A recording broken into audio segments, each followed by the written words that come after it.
د ورو سوال کړی دی چې زنانه ذبیحه کولی شي او که نه. الجواب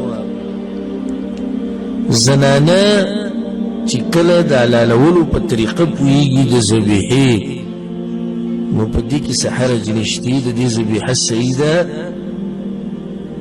که مسلمانه ده او که په اهل کتابو کې ده.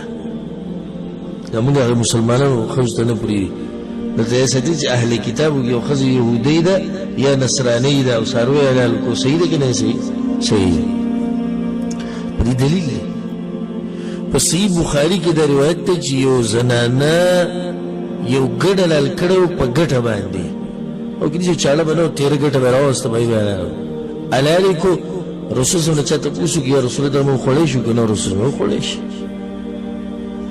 یو بل دلیل په دې دا په صحیح بخاري کې دی چې کعب بن مالک رضی الله عنه سره یو وینځه وه او هغې به بیزې ګړې ساتلې نو یوه پکې زخمي شوه هغې ګټه راواغسته حلاله یې کړه.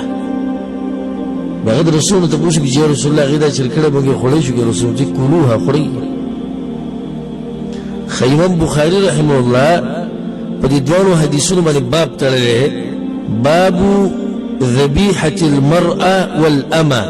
باب په بیان د دې کې چې د زنانه د لاس ذبیحه او د وینځې د لاس ذبیحه حلاله ده. بې د دوه دلیل پکې راوړي. داسې پالتو خبره ده چې زنانه ذبیحه نشي کولی. ولې لکه خو په دې باندې صحیح دلیل دا پې نشته بلکې صحیح دلیل خو دا دی چې دا کار څه دی دا جایز دی. والله اعلم.